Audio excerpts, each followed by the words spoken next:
Good morning. आपलं निर्देशक भूमिती हा चॅप्टर सुरू असून त्याच्यातला 5.2 हा सराव संच सुरू आहे. त्याच्यातले 3 प्रश्न सोडवलेले आहेत. आता आपण चौथा प्रश्न पाहत आहोत.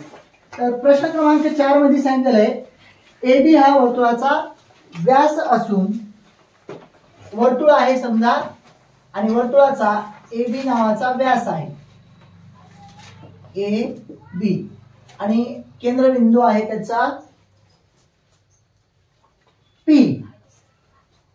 तर आपल्याला काही निर्देशक दिलेले आहेत. केंद्रबिंदू P आहे, निर्देशक दिलेले A चे निर्देशक दिलेले 2, -3 2, -3. P चे निर्देशक दिलेले आहेत -2, 0 -2, तर B चे निर्देशक काढा म्हणून सांगितलेले आपल्याला माहिती नाही. प्रश्नाचा चिन्ह अशा पद्धतीचा सराव संच 5.2 मधला चौथा प्रश्न निर्देशक भूमिती.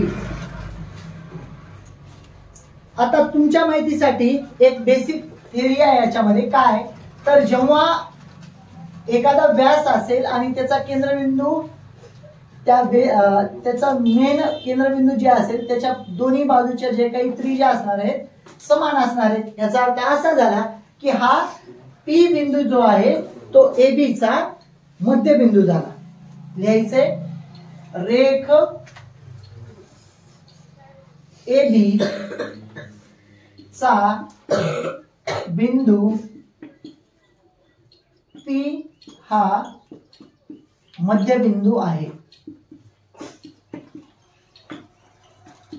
मग मध्यबिंदू असल्यावर आपल्याला माहिती आहे काय असते गुणोत्तर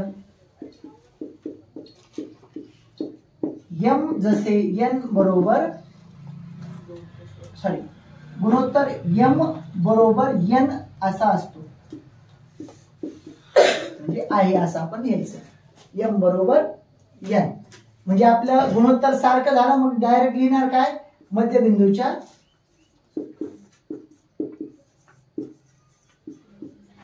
सूत्रानुसार. हे जे A चे निर्देशक आहे त्याला x1 y1 माना, B च्या निर्देशकला x2 y2 माना आणि ह्या निर्देशकला x, y माना. आता मध्यबिंदूचं सूत्र x साठी काय असतो x1 अधिक x2 छेद 2. आपल्याजवळ x ची किंमत आहे -2, x1 आपल्याजवळ 2 दिलेले आहे, x2 आपल्याला काढायचं आहे छेदामध्ये 2. हे 2 ह्याच्या गुणाकारात जातील. -2 गुणिले 2 बरोबर हे 2 अधिक x2. आपल्याला x2 म्हणजे B चा निर्देशक काढायचा आहे. आता ह्या दोघांचा गुणाकार -4 हे अधिक आहे तिकडे आल्यावर -2 बरोबर x2 म्हणजे x2 बरोबर येईल तुमचं -4 आणि -2 6. त्यानंतर ना y चे निर्देशक म्हणजे y बरोबर असते y1 plus y2 divided by 2. y आहे तुमचं 0. हे y1 आहे तुमचं y1 आहे -3 अधिक y2 छेदामध्ये 2. हे 2 ह्याच्या गुणाकारात जातील म्हणजे 0 गुणिले 2 बरोबर -3 अधिक y2. ह्यांचा गुणाकार 0 येणार आहे.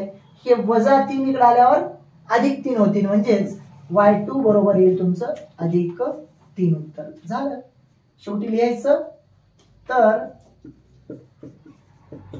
बिंदू B चे निर्देशक x2, y2 बरोबर -6,3 आहे. अशा पद्धतीनं उत्तर काढायचं. लक्षात. पुढचा प्रश्न आहे बोलला का बिंदू A 8,9. आपल्याला बिंदू A दिलेले 8,9 आणि बिंदू B 1,2 1,2 यांना जोडणारा रेख AB चे P म्हणजे P चे पण निर्देशक दिलेले बरोबर देण्यापेक्षा कंसामध्ये लिहा, इकडे बरोबर लिहू आपण. P चे निर्देशक आहेत K, 7.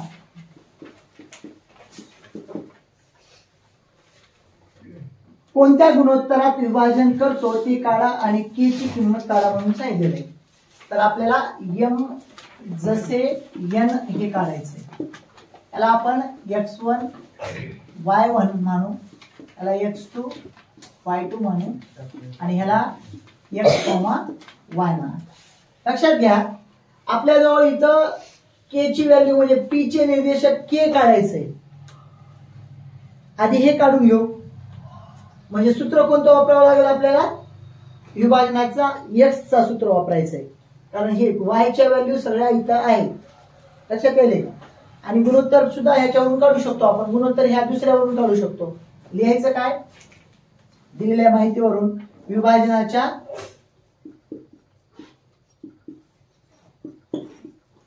सूत्रानुसार. आता विभाजनाचा x चा सूत्र काय आहे बघा. विभाजनाचा m x2 अधिक n x1 छेद m अधिक n. आपल्याजवळ x च्या टर्म मध्ये x k ची व्हॅल्यू आहे का? नाही. मग आता थोडक्यात आपलं x वाल्या टर्म सोबत आपल्याला ते काढता येणार नाही. पण आपल्याला k ची व्हॅल्यू काढण्यासाठी आधी k ची व्हॅल्यू नुसतं काढून ठेवू आपण, असं लिहून ठेवायचंय. x म्हणजे तुमचं काय आहे k बरोबर, हे आपल्याला माहिती नाही. x2 किती आहे तुमचं 1 अधिक हे n तुमचं n सुद्धा आपल्याला माहिती नाही. x1 किती आहे तुमचं 8 छेदामध्ये m अधिक n ह्या स्वरूपात राहणार आहे. आता आपण ह्याच्यावरूनच काय करू, हे झालं k ची व्हॅल्यू ह्याच्यावरून काढणार आहोत. ह्याला समीकरण नंबर 1 लिहून ठेवून घेऊ जशाल तसं राहू दे. कारण m जसे n चं जेव्हा आपल्याला व्हॅल्यू येतील त्यावेळेस आपण ह्याच्यामध्ये टाकून त्या किमती काढू शकतो. आपण काय करू आता y चं सूत्र वापरू. विभाजनाचं y बरोबर काय असते m y2 plus n y1 छेद m अधिक n. y आहे तुमचं 7 बरोबर, हे m आपल्याला माहित नाही. y2 आहे तुमचं 2 अधिक n तुम्हाला माहित नाहीये. y1 आहे तुमचं y1 आहे 9 छेदामध्ये m अधिक n. हे याच्या गुणाकारात जातील. 7 कंसात ते m अधिक n बरोबर या दोघांचा गुणाकार म्हणजेच 2m अधिक 9n. यांना गुणून घ्या. 7m अधिक 7n बरोबर 2m अधिक 9n. आता काय करा, m वाली टर्म इकडे आणा, n वाली तिकडे घेऊन जा. 7m हे 2m इकडे आल्यावर वजा 2m हे बरोबर 9n हे तिकडे आल्यावर वजा 7n. दोघांची वजाबाकी 5m बरोबर या दोघांची वजाबाकी 2n. म्हणजे तुमचं गुणोत्तर तयार होणार आहे. ह्या n ला इथं आणा, ह्या 5 ला इथं घेऊन जा. म्हणजेच m छेद n बरोबर हे 2 छेद 5 हा झाला तुमचा गुणोत्तर तयार.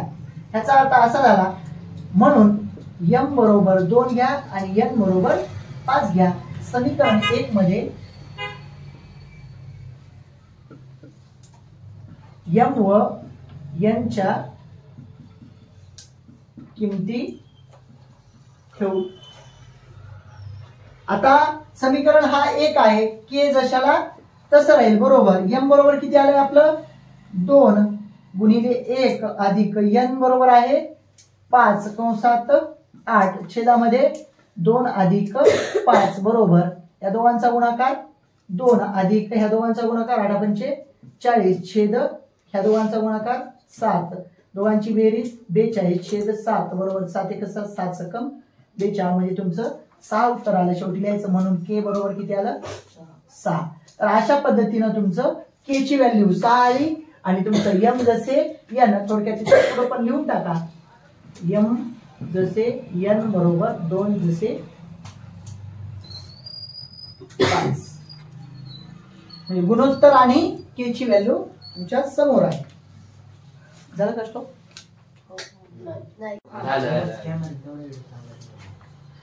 तू मग लागलास म्हणून. Good morning everyone. आज आपला सराव संच 5.2 मधला 6वा प्रश्न सुरू केलाय. प्रश्न आहे, आपल्याला निर्देशक दिलेले आहेत फक्त आणि पुढे सांगतात की मध्यबिंदूचे निर्देशक काढा. तर पहिले निर्देशक दिलेले आहे 6 नंबरचा प्रश्न, सराव संच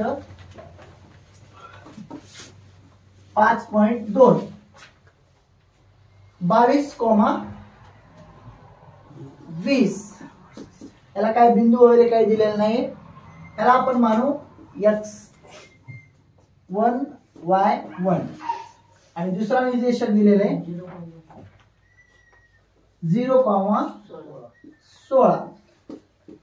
याला x2 y2 मानू. आणि मध्यबिंदूला आपण काहीतरी एक निर्देशक मानू. समजा इथं P हा मध्यबिंदू आहे आणि त्याचे निर्देशक आपण मानायचे x, y. हे आपल्याला शोधायचे. तुम्हाला माहितीये मध्यबिंदू आहे म्हणल्यावर मध्यबिंदूच्या सूत्रानुसार लिहायचं. इथं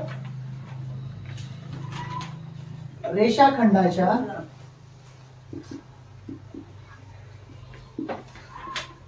मध्यबिंदूच्या सूत्रानुसार आपली x बरोबर काय असते, x बरोबर असते x1 अधिक x2 छेद 2. x1 आहे आपलं 22 अधिक x2 आहे तुमचं 0 छेदामध्ये 2. इथं 22 छेद 2 बेक बे म्हणजेच x बरोबर आलं तुमचं 11. आता y ची किंमत काढू. y बरोबर असते y1 अधिक y2 छेद 2. सूत्राची मांडणी केली. आता मांडणी करून किमती ठेवायच्या आहेत. y2 आणि y1 इथं आहे 20 अधिक 16 छेद 2. दोघांची बेरीज 36 छेद 2 बेक बे 16 म्हणजे y बरोबर आलं तुमचं 18. तर शेवटी लिहायचं तर मध्यबिंदूचे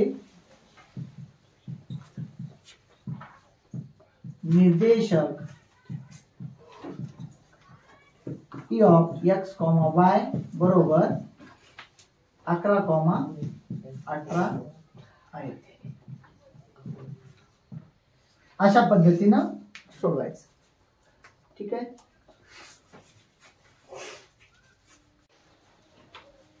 प्रश्न क्रमांक 7 पुढचा. खाली त्रिकोणाचे शिरोबिंदू दिलेले आहेत. प्रत्येक त्रिकोणाच्या मध्यगा संपात बिंदूचे निर्देशक काढा.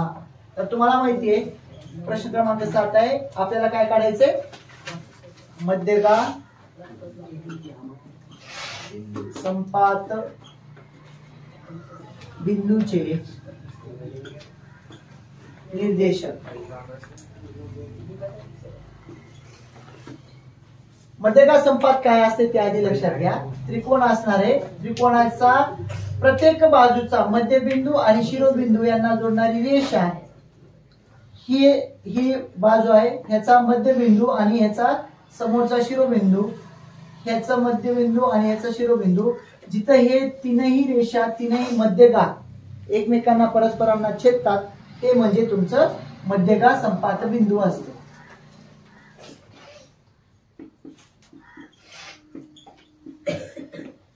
ह्याचे निर्देशक आपल्याला काढायचे आणि आपल्याला दिलेले काय असणार आहे, तीनही शिरोबिंदूचे निर्देशक दिलेले असतात. चला पाहू. पहिला 1 नंबरला -7,6 -7,6.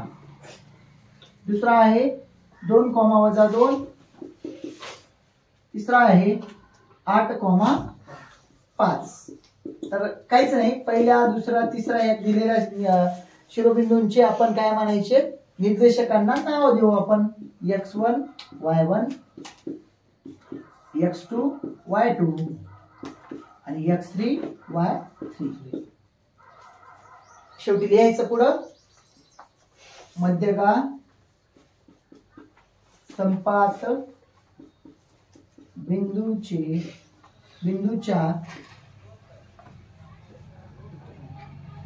सूत्रानुसार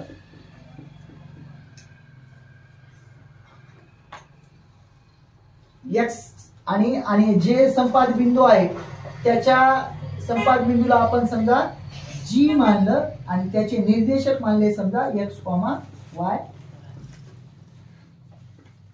लिहायचं x बरोबर x1 अधिक x2 अधिक x3 छेद 3.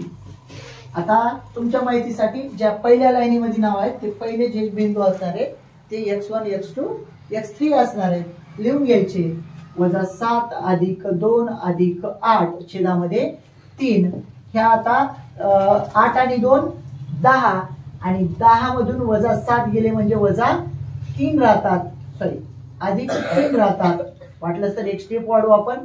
-7 अधिक 10 10 मधून 7 गेले राहिले किती 3 छेद 3 3 1 3 3 1 3 म्हणजे तुमचं x बरोबर काय आलं 1 आलं. आता y ची किंमत yचं सूत्र मांडू. y बरोबर y1 अधिक y2 अधिक y3 छेद 3. आता y3 काय आहे तुमचं 5, y2 आहे -2 आणि y1 आहे 6. म्हणजेच इथं मांडणी करायची y बरोबर 6 अधिक -2 अधिक 5 छेदामध्ये 3. हे 6 हे अधिक वजाचा गुणाकार वजा असतो 2 अधिक 5 छेदामध्ये 3. त्या दोघांची बेरीज करा 11. 11 मधून 2 गेले राहतात 9 छेदामध्ये 3 3 1 3 3 3 9 म्हणजे y बरोबर आलं तुमचं 3. शेवटी लिहायचं तर मध्यकाल संपात बिंदूचे निर्देशक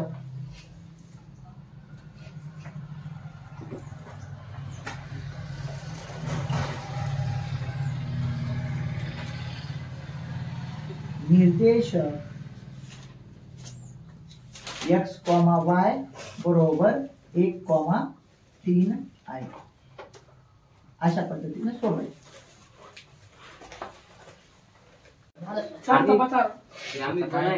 प्रश्न क्रमांक 7 मधलं दुसरं उदाहरण आहे.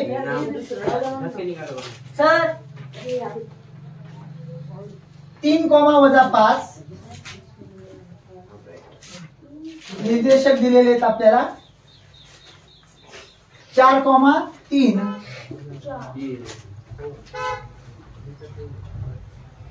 आणि 11,-4 x1 y1 x2 y2 x3 y3 आपण सगळ्या अशा ह्या पद्धतीने मांडलं.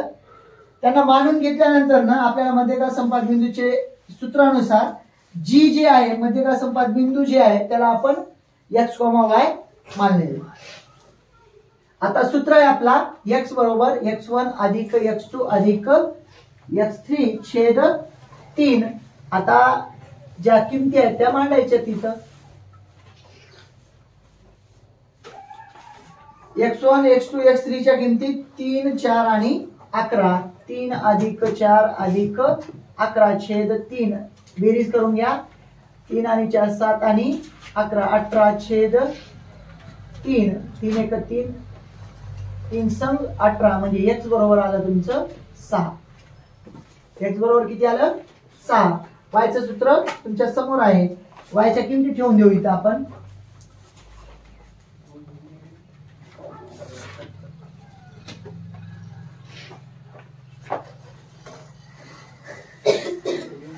y च्या किमती आहेत ह्या वाल्या आपल्या -5 3 आणि -4.